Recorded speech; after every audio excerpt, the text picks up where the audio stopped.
Well, for people who don't know, that was a nuclear test, quote-unquote test, in space. And we learned quite a lot from that test. It was the main test where we really were able to study and learn about EMP. This was also happening during, oddly enough, the Cuban Missile Crisis. That's right, 1962. So when the whole world was focused on the Cuban Missile Crisis, something else was going on. And that something else may have brought something down. And that something that brought down we may have learned a lot about that, about EMP specifically, and its ability to catch things that are hiding, if that makes sense. Yes, it does. And that's... But I was told something really, really, really important. The entire Cold War, we were working with the Soviet Union. We were together with them. And it was the one thing that kept the Cold War from going hot, was our relationship together on this issue.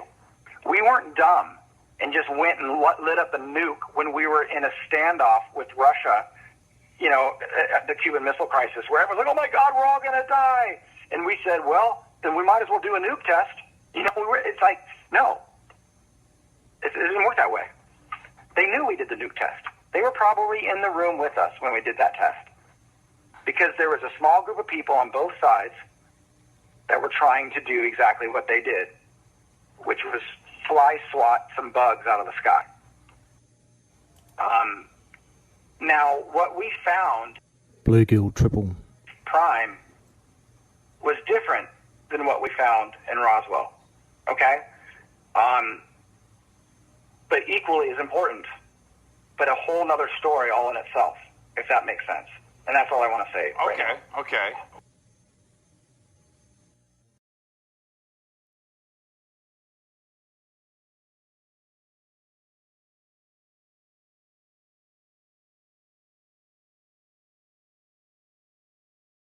The tag-along footage, UFOs interfering with ICBMs in flight. Footage exists of two specific incidents of UFOs interfering with re-entry vehicles of nuclear weapons tests. Both events occurred during a 37-day window in 1962. The first event occurred during the tests of an Atlas Type F ICBM off the coast of Africa in the Atlantic Missile Range on the 19th of September 1962. This was a test of the circular error probability of the Atlas 8F missile and an Avco Mark IV re-entry vehicle. The RV was fitted with a dummy nuclear weapon on board, the same weight and dimensions as a real nuclear warhead.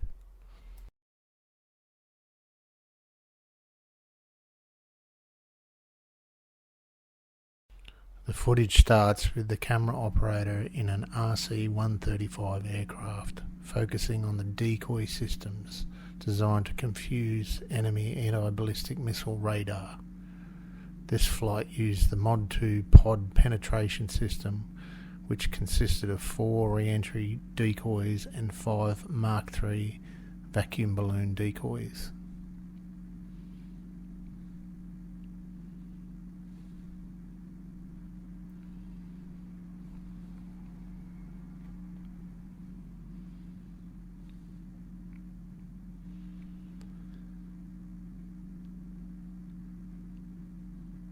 As the penetration aids encounter the Earth's atmosphere upon re-entry, frictional forces cause the devices to slowly break apart, creating a debris cloud that makes discrimination of the actual re-entry vehicle carrying the weapon increasingly difficult.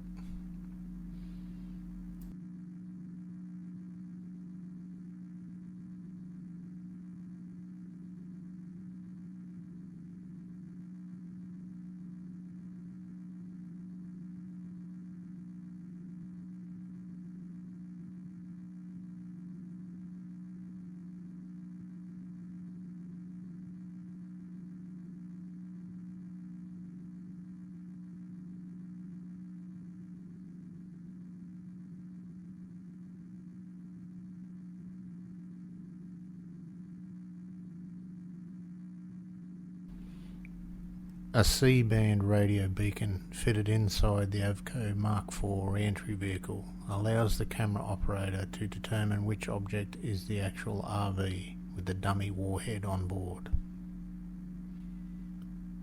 Due to the combined weight of the RV and the dummy warhead, the momentum of the system is not impeded by the high friction environment as much as the penetration aids are. Subsequently, the RV speeds past the debris field at a velocity somewhere near Mach 18.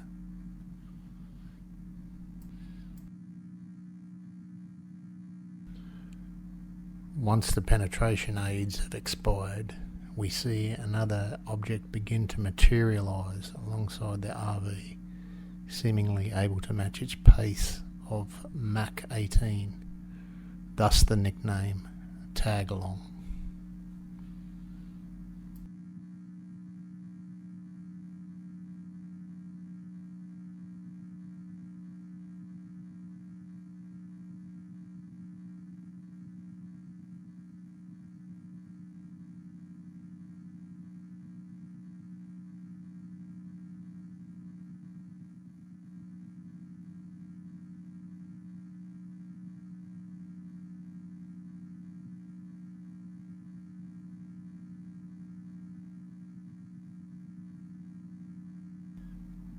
After about 90 seconds of flight time pacing the RV, the object appears to dematerialise in a phase sequence before disappearing completely.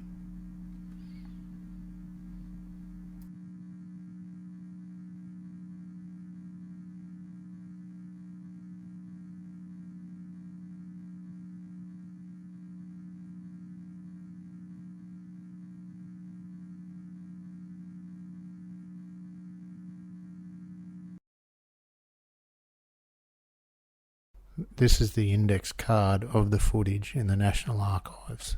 The date is 3 days earlier than the launch because of Atlas 8F had valving issues whilst fueling up on the launch pad. Clearly states a UFO sighting, referring to the tag-along.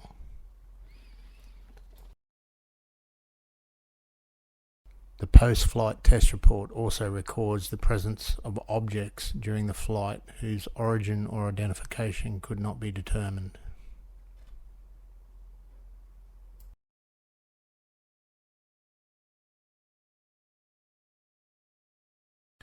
The second event occurred just 37 days later in the Pacific Proving Ground at Johnston Island. This live nuclear weapons test was known as Bluegill Triple Prime because this test had been attempted 3 times previously and failed. The test was part of Operation Fishbowl, which was a sub-project of Operation Dominic. Its purpose was to observe X-rays generated in outer space by nuclear weapons with the aim to destroy incoming ICBM warheads. The detonation was planned to occur at midnight to take advantage of the lesser compressed magnetosphere of our planet at that time of day. The weapon design exploited the interaction of gamma rays with nearby atoms to produce free electrons, which in turn generated X-rays through a process known as bremsstrahlung or synchrotron radiation.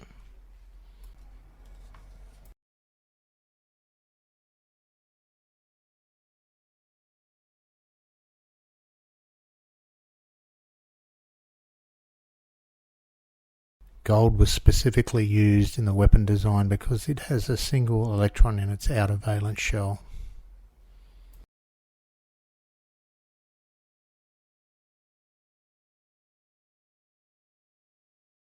There were multiple aircraft in flight during the Bluegill Triple Prime test, all fully instrumented. The 2 aircraft of greatest interest here are a pair of RC-135s fitted with extremely high-speed cameras named Kettle 1 and Kettle 2. These are the side-by-side comparisons of the footage taken by the 2 aircraft. An object can be clearly seen crashing towards the ocean from inside the fireball on the Kettle 2 footage, whilst the same area of the fireball on the Kettle 1 footage is suspiciously obscured by a white equilateral triangle used as a redaction device. It is posited here that the object is a tag-along, just like the one filmed in the Atlas 8F test.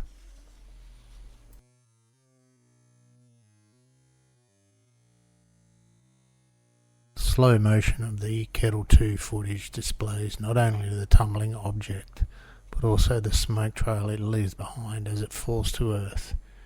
It should be noted here that the fireball was extremely bright, so much so that 2 personnel on Johnston Island suffered eye burn injuries.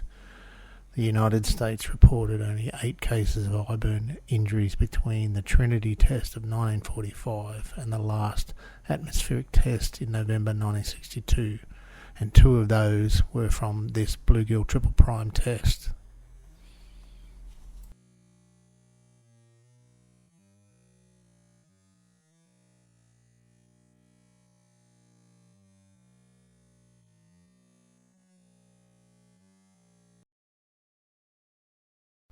Recently, new footage has been located of the event, filmed by a fixed camera position on Johnston Island. The outer bulge on the left-hand side is documented in reports of the event as being oriented towards the ground. This footage has a much slower frame rate, 16 frames per second, than the EG&G cameras on board the Kettle aircraft, which were 2,500 frames per second. So the object's smoke trail appears only very briefly.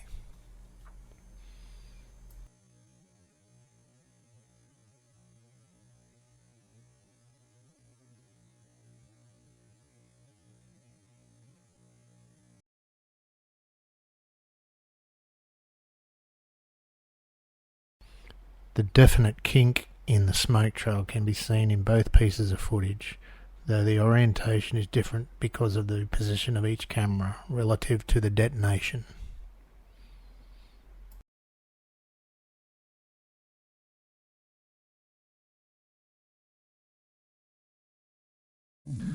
Different filters were used to film the detonation in order to view various weapons effects. On the right is a Ratten 12 filter used to filter out ultraviolet parts of the spectrum to view specific phenomenology of the blast.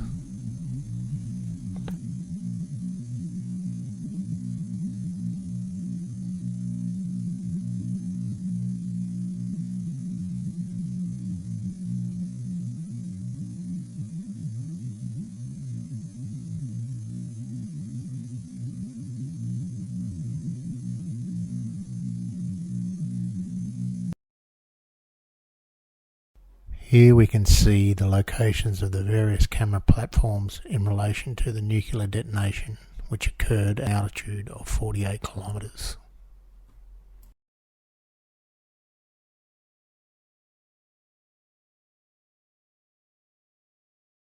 We know that the Kettle 1 footage has been sanitised because an unredacted frame of the film appears in a post-test report of the event.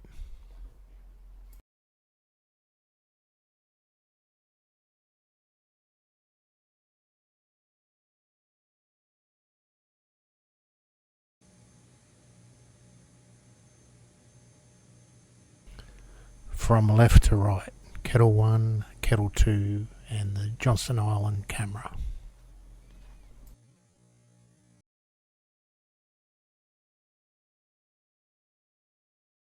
Interestingly, declassified US Air Force Project Blue Book files document multiple instances of UFO activity within 1,100 nautical miles of the Bluegill test in the hours before and after the detonation.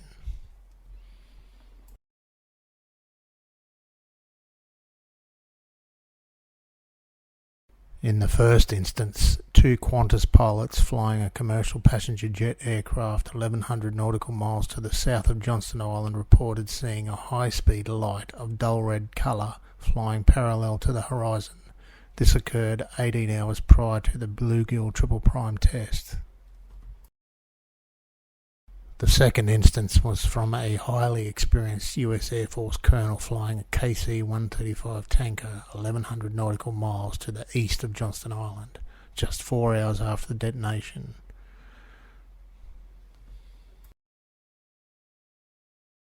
The pilot, combat veteran Colonel Holly Anderson, recorded the horseshoe-shaped object about 1/3 of the size of the moon's disk.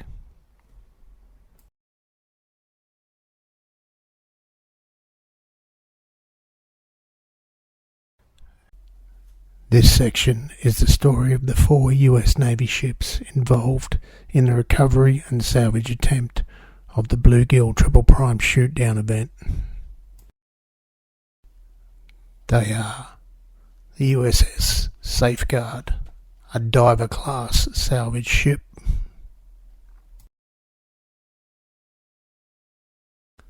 the UNS Point Barrow, a one-of-a-kind dock cargo ship with semi-submersible aft end; the USS Abenaki, a fleet ocean tug, lead ship of the Abenaki class; and YF NB-13, a specialised electronics and surveillance barge built specifically for the 1955 underwater nuclear test known as Wigwam.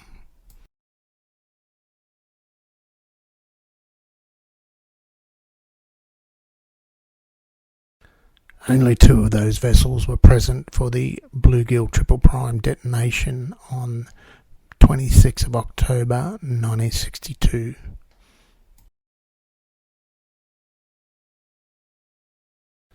The Safeguard was part of a 3-ship flotilla that was responsible for the collection of instrumentation pods to collect data for the nuclear weapons effects tests. These instrumented pods, utilized during the Starfish, Bluegill, and Kingfish events, played an important role in the DoD objective embracing the study of ICBM kill mechanisms, as well as determining the vulnerability of U.S. ICBM materials to these effects. The pods, 3 on each Thor, were engineered to be deployed to pre-calculated positions from the burst, so oriented as to expose the instrumentation to the burst. The post-flight test reports noted significant anomalies in the test results. At no point were any of the pods immersed in the fireball. All 3 instrumentation pods from Bluegill Triple Prime were collected by 9 a.m. on the 26th of October 1962.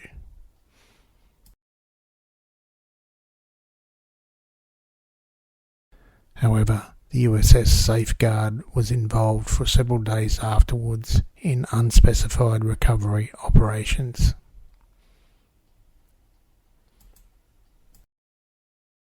The Point Barrow could submerge its aft end to recover semi-submerged objects out of the water.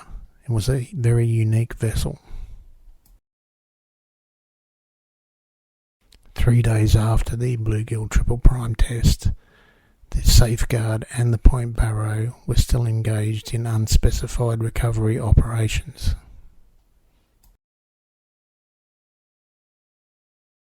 The official role of the Point Barrow during Operation Dominic was the measurement of ionospheric winds with no interaction with radioactive material. Just before 1600 hours on the 29th of October, the Point Barrow delivers specialised LORAN electronics gear to the Safeguard for these unspecified operations. The 1983 Carmen Tempo report notes that the ship logs of the Point Barrow can no longer be found.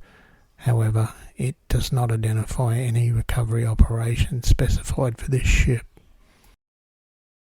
The Point Barrow was singled out in the Carmen Tempo report for the extreme exposure to several members of its crew that were not in keeping with its assigned duties.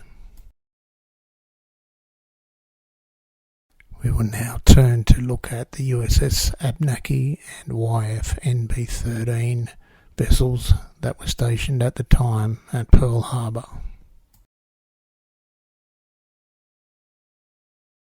On the 28th of October, Hawaii time, an urgent message was received from ComServe PAC headquarters ordering the Abenaki and YF NB-13 to Johnston Island immediately. The Abenaki left Pearl Harbor with the specialist barge in tow on the 1st of November. arriving at Johnston Island on the 3rd of November. To understand the significance of this vessel, we must go back 7 years prior to the underwater nuclear test known as Wigwam.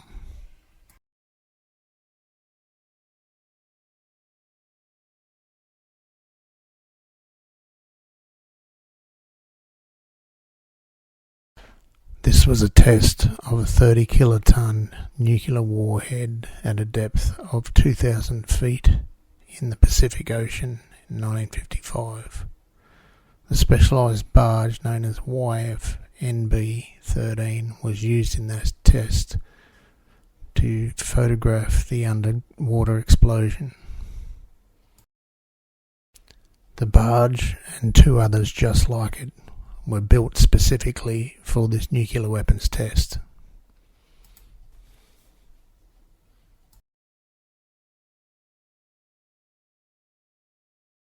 This barge had a wide array of specialist electronic devices and high-speed underwater cameras specifically designed to collect underwater imagery and data of the nuclear test. It is posited here that this vessel was rushed to Johnston Island in order to film and measure the craft that was downed by the high altitude nuclear test.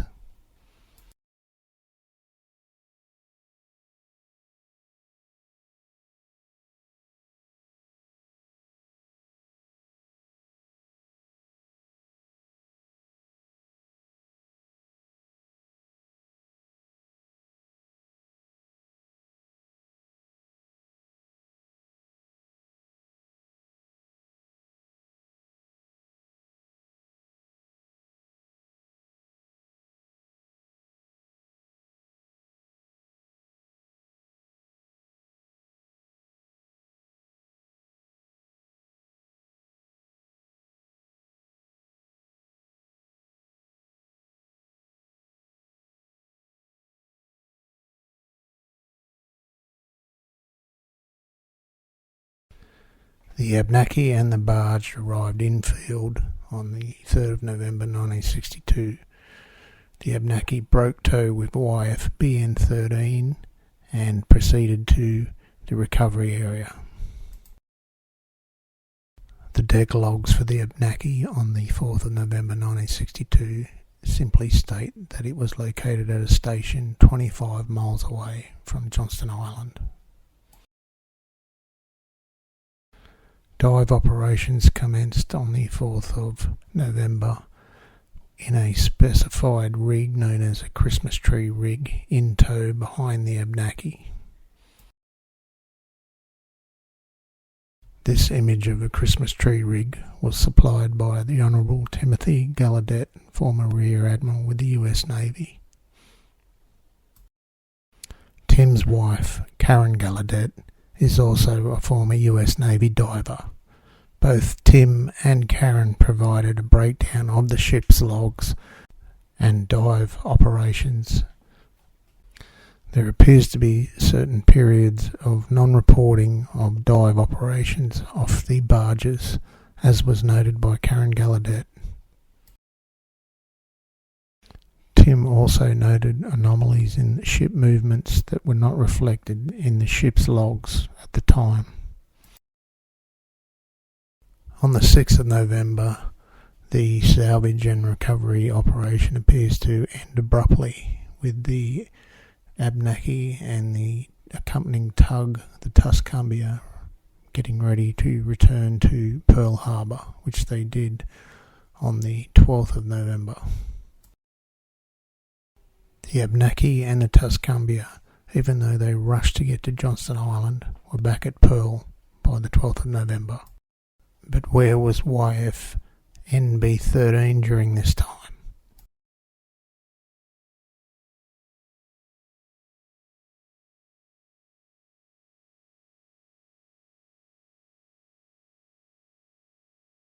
This barge was not self-propelled, so it would have had to be towed somewhere for the recovery operations or anchored directly above the object of interest.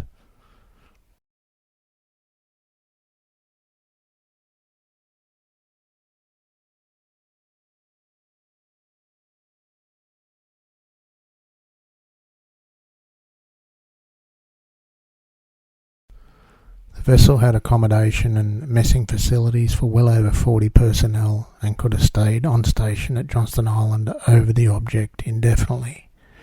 But for reasons that remain unclear, its mission was suddenly aborted after only 5 days.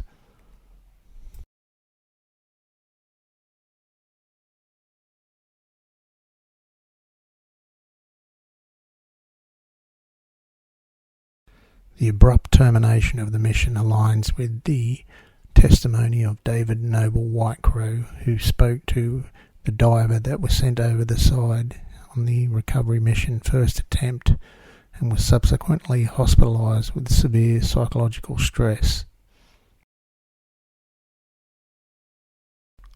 Whitecrow spoke to the diver 14 years after the event at Guantanamo Bay, when the diver had achieved the rank of boatswain's mate chief.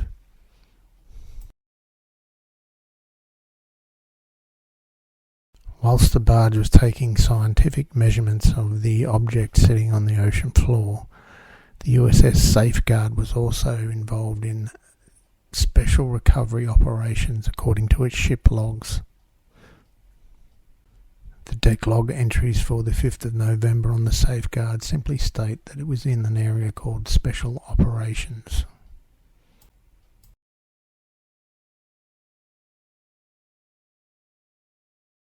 The entire 24-hour watch of the 5th of November deck log entries simply say, "No further remarks" for all 4 watches.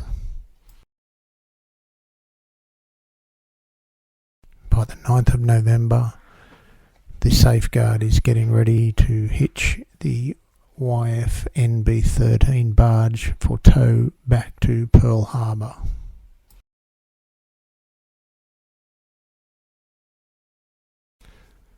The Safeguard embarked with the specialist barge in tow on the 10th of November, en route for Pearl Harbor.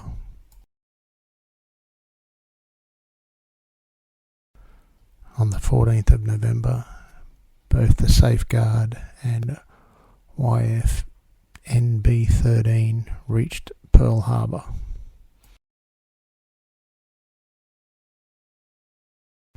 Whitecrow stated in his testimony that the crew members of the Abenaki visited the diver in hospital. This image is of the Abenaki in Pearl Harbor on the 15th of November 1962. The Cayman Tempo report also singled out the Abenaki tug that accompanied the Abenaki to Johnston Island with high doses of radiation that were not in keeping with its assigned duties.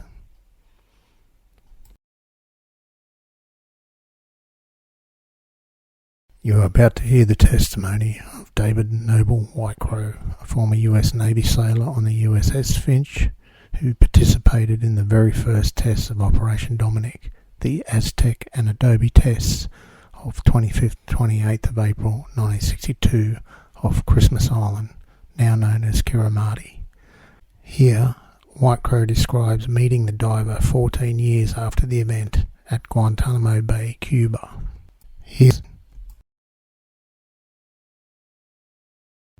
But for 14 years have passed before, answers to what took place back in 1962 during the Operation Dominic. It would come to light at Gitmo, Guantanamo Bay, Cuba. Okay, 14 years. I was assigned there. Okay, now it's really weird how I met.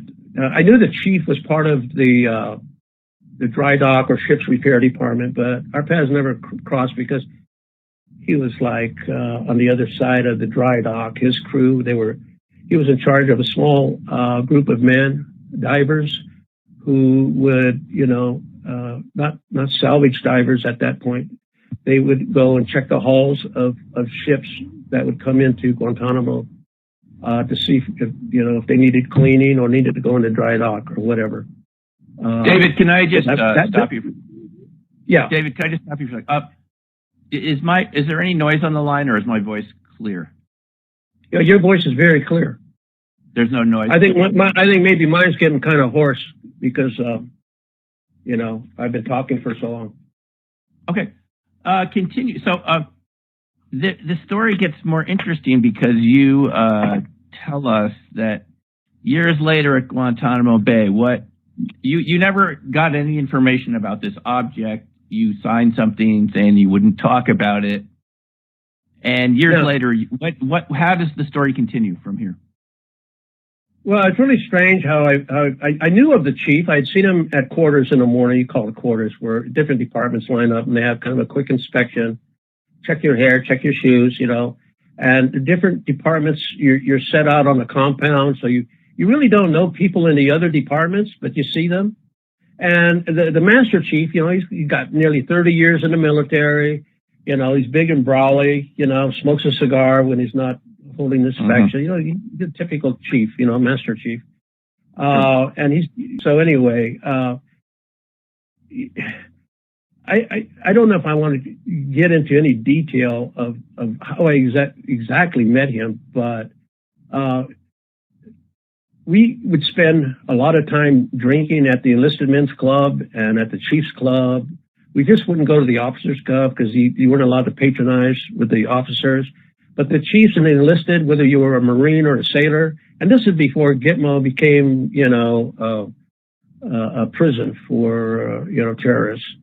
So it was kind of like an open area, except for the minefield that bordered Gitmo to keep the Cubans and those who wanted to go AWOL, to protect our borders at Gitmo. But we would drink a lot, we'd party a lot, and it was at one of these parties. At one of these parties that I happened upon where the chief was drinking, and in a rowdy bar, a bunch of military people. There's like 100 guys to one female military person. We got nothing better to do but to party.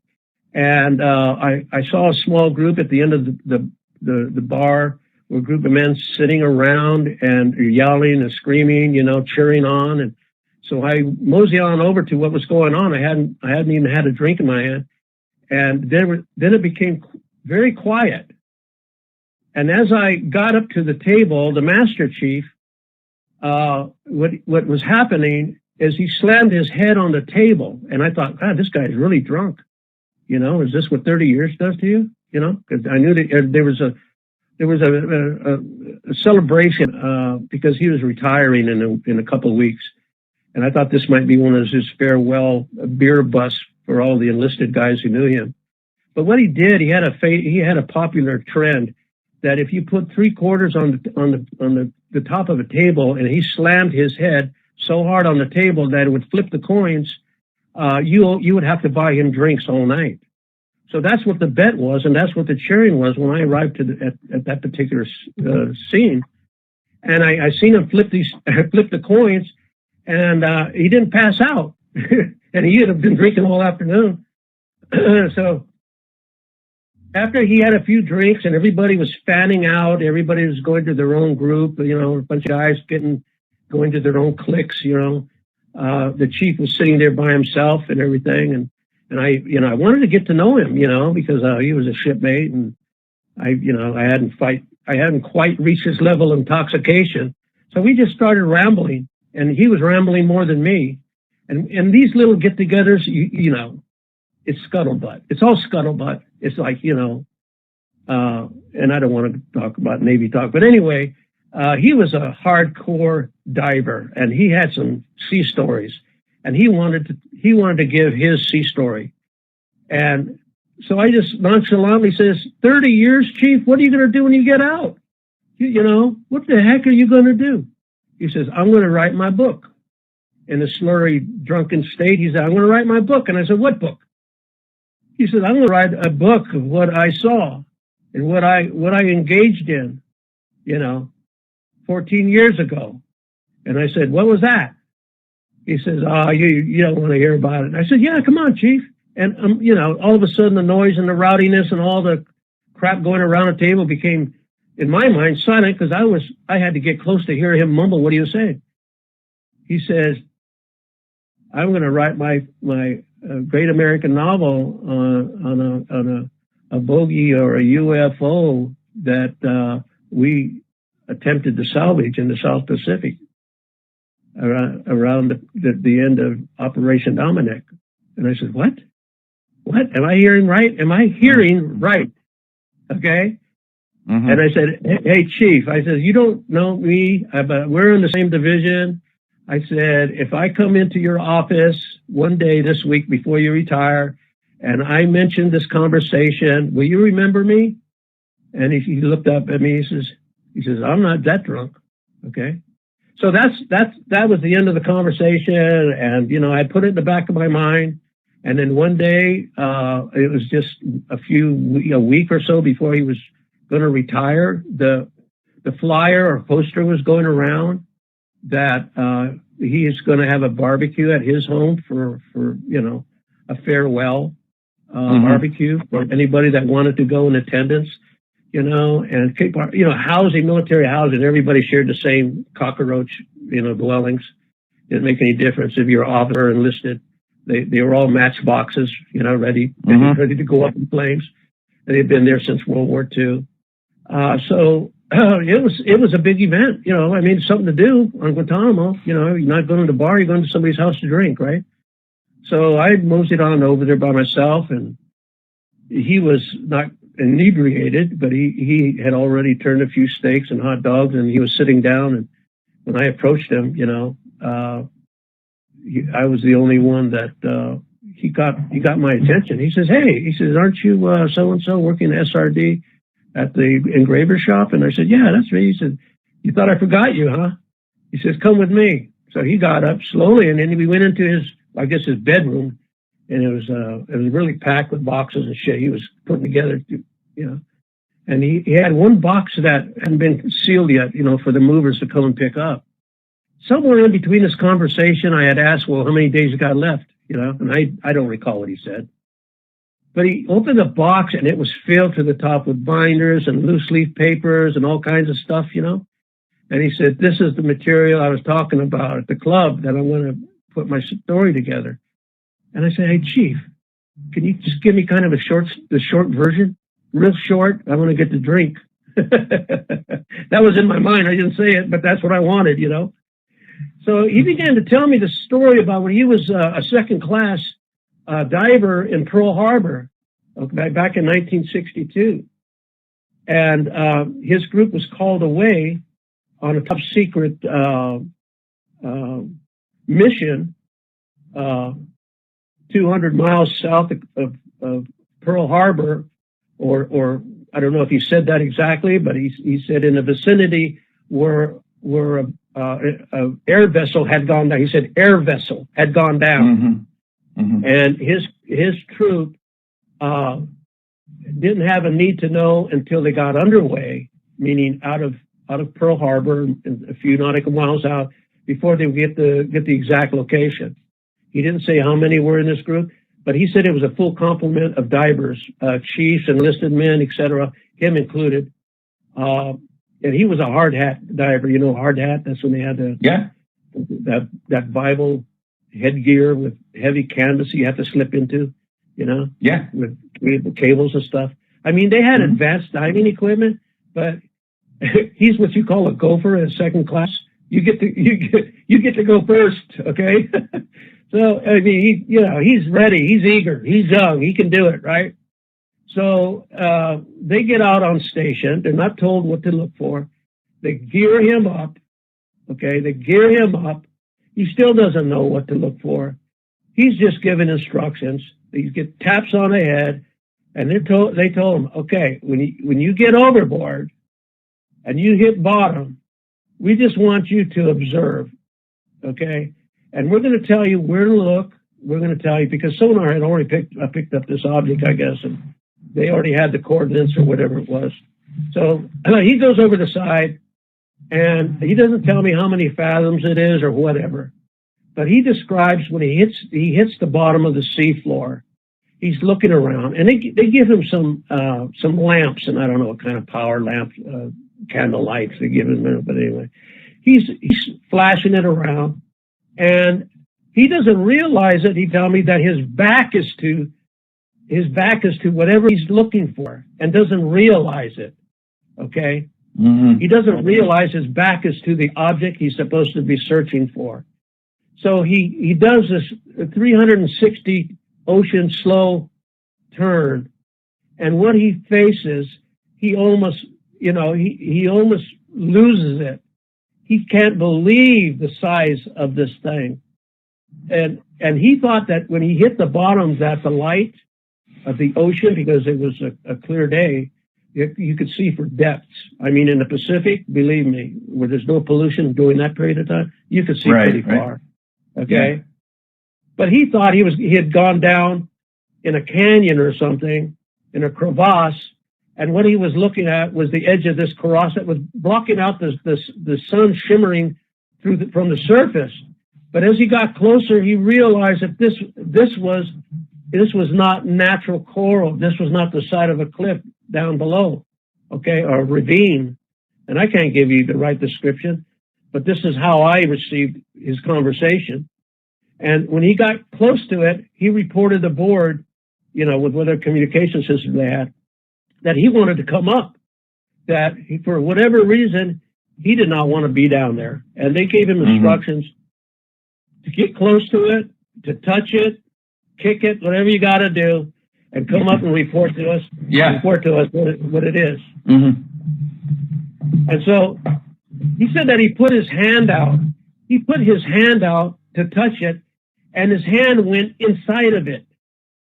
And as soon as his hand went inside of it, he thought that it was going to suck him in. It didn't pull him in, but he got really, really nervous. Okay.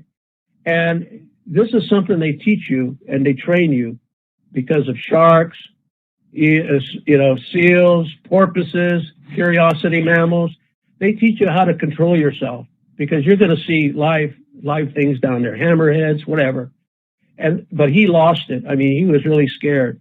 And as soon as his hand went in, he was telling me it was kind of like Jello, but at the same time, it felt like a giant jellyfish. And when his hand went in, as he was pulling his whole arm from the elbow in out, the thing lit up. I mean, he said this gigantic, whatever it was, lit up and started to pulsate with light. It lit up the whole sea bottom.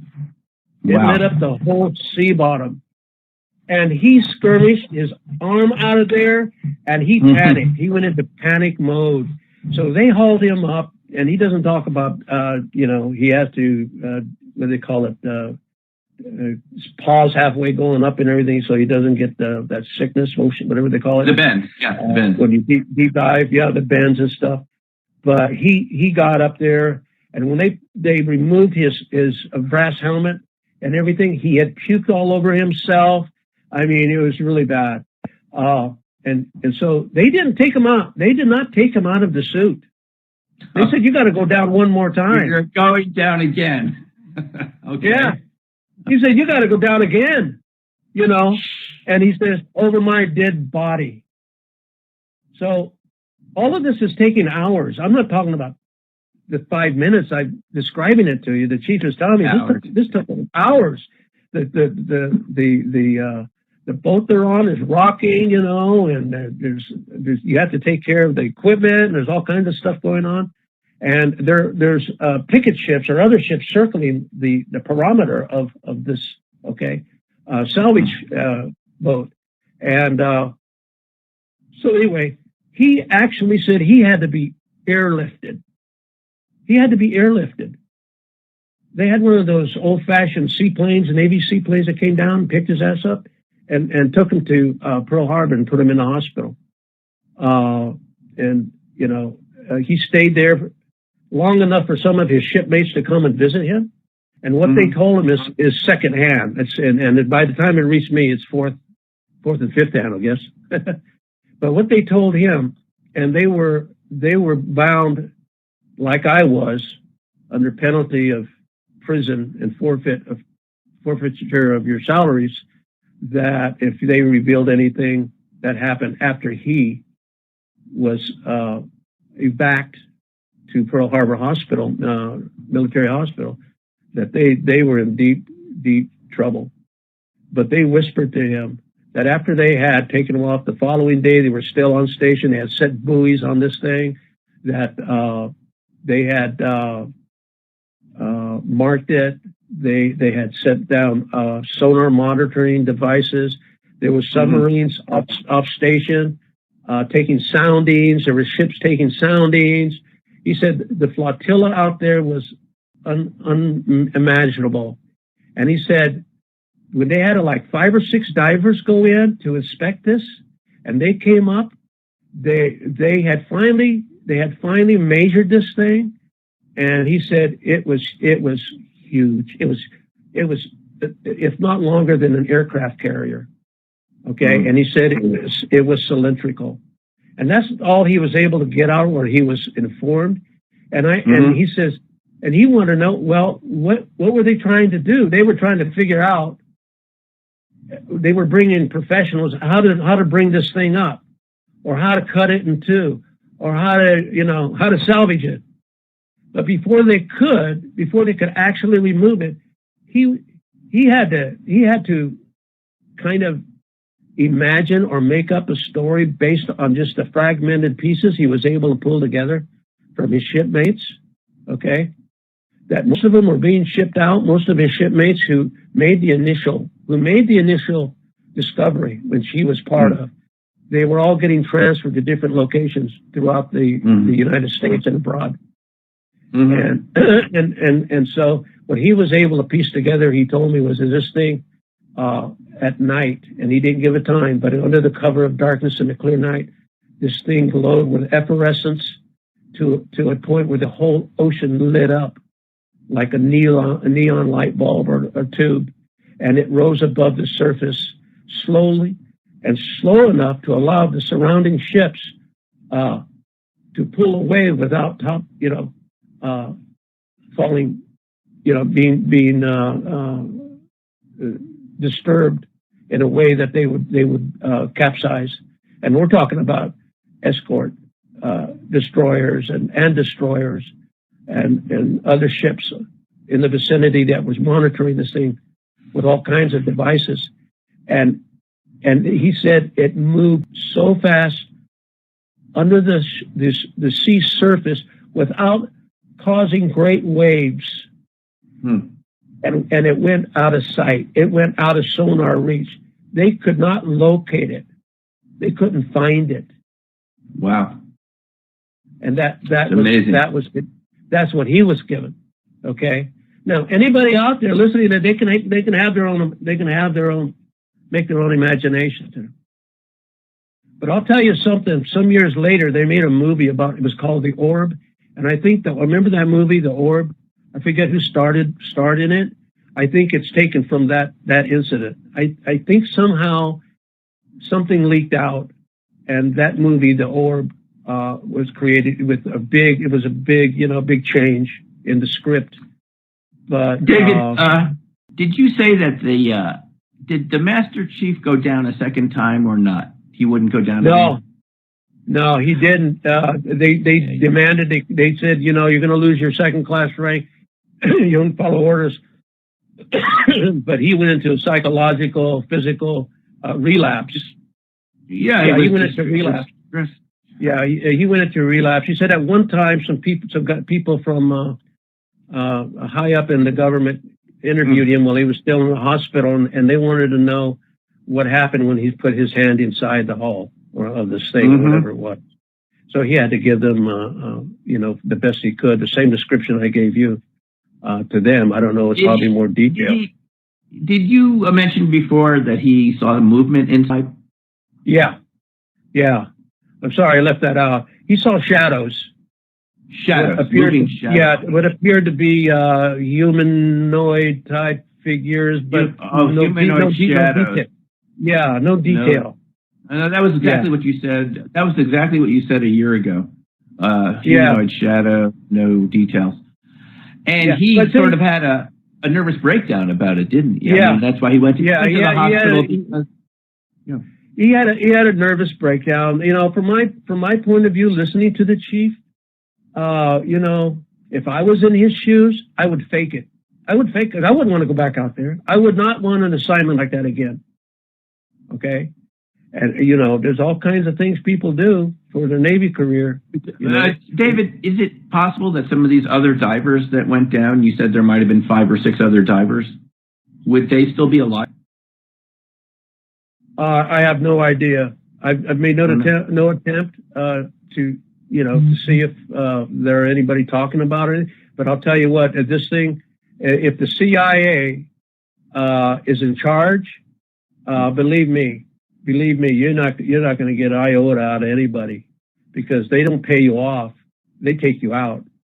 Okay, and if you're career minded, or you're an innocent, naive sailor like I was on the Finch, and you have a family. My God, I was already married. At 18, and what's the worst thing I would want happen to me or my wife if this thing came out? There's no way that she could survive without my paycheck, which wasn't very much. So there's a lot of things, not included in my story that controlled my behavior and my thinking to reveal what I know today. Yeah, you're revealing it now, and without saying anything specific that you don't want to. Did you ever have contact with the Master Chief again after that time at his house, or do you prefer not to comment? Well, I have to comment because it's part of the entire story. Okay, good. True story. Okay, and so for many years, I've really contemplated what the heck really happened on Gitmo. Okay, what really happened, and the chief had about a week. He had about a week before full retirement, and a few days, maybe less than a week, maybe 5 or 6 days before he was due to retire, he got electrocuted in the bathroom and died. Wow. Yeah. Wow. He died by electrocution. And here's the other kicker. He had a personal yeoman. You know what a yeoman is? A yeoman is somebody who's like your secretary. When you get to be that high in rank in those days, you have your own yeoman. Okay. I see. And he had revealed to his yeoman, according to the chief, what the chief had told me, that the yeoman was typing up a transcript based on all the loose leaf papers and binders and sketches that he had made to make some sense of it, so that when he got out and retired, he could at least do an outline of his story. Okay. So if anybody knew as much as he did about the story, it was this yeoman, right? Yeah. And get this, the yeoman was housed in the same barracks I was, but he was always quiet. He was always a person. He was kind of what you call a nerd today. And the last time I saw him, we were both taking a shower at the same time, and I wanted to discuss the Master Chief's book before he left in a couple of days. But the kid, he wanted to go. He had one of the very first skateboards that came out, and believe it or not, he died also a couple of days before the chief died. He got in an accident going up a hill on Gitmo with his skateboard. They both. I have always. Yeah, he died too. I always found that kind of strange. They both. Anybody? I'm sorry. Yeah. They both died within a few days of each other at Gitmo. Yeah. Now, anybody, if you can get in there, if a person wants to do the research and go, they'll know exactly what I'm talking about. It won't take a record of science, get the what do you call it, the paper, the government paper for revealing,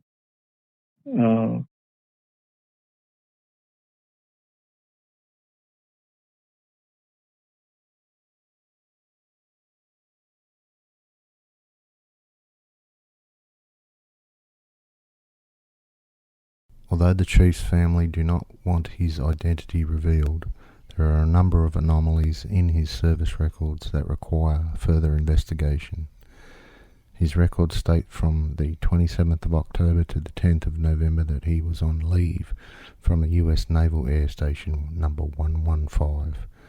In an unusual instance, a Lieutenant W.T. Long has typed in the Time Not Served section that the chief was not employed by the US Navy from the 17th of November 1962 to the 30th of June 1963. Instead, it has the command GMM and his pay entry database as being re-established on the 1st of July 1963. I believe this anomaly was inserted into his service records to cover up the fact that he was hospitalised for his psychological injuries suffered whilst diving on the downed craft. The diver was also awarded the Armed Forces Expeditionary Medal for Cuba during the period he was supposedly on leave, and therefore would not have met the specific criteria needed to have been awarded that medal.